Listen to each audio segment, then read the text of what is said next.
Taylor is not just about 4 principles, right? When you say principle of analysis, अगर UPSC question पूछ रही है तो मैं उसको आंसर तो कर पाऊँ. I should not write only what I know, or at least I should increase the arena of my understanding. So if UPSC is saying principle of analysis and principle of action are integrated in Taylor scientific management, तो मैं क्या लिखूँगा ये बताओ? I cannot simply go and write all the provisions of the scientific management. That is a drawback, because question is specific in nature.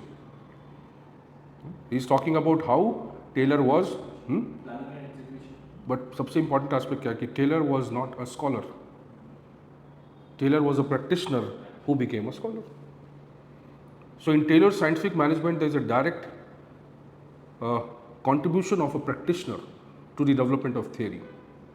तो उसका जो practical insights था वो थ्योरी में विजिबल है, इसीलिए वो टेक्निकली थ्योरी नहीं मानी जा सकती. Right, they were set of directives और operational techniques to be used at the lowest level.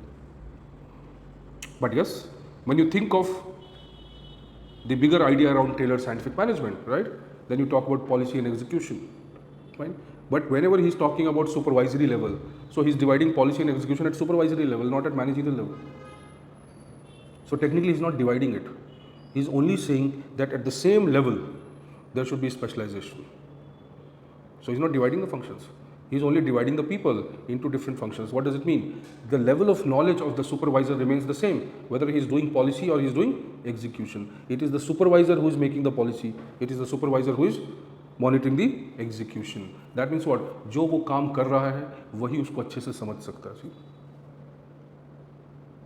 So he has different provisions, or there are a lot of aspects of Taylor scientific management which we can understand, and then we can write this answer.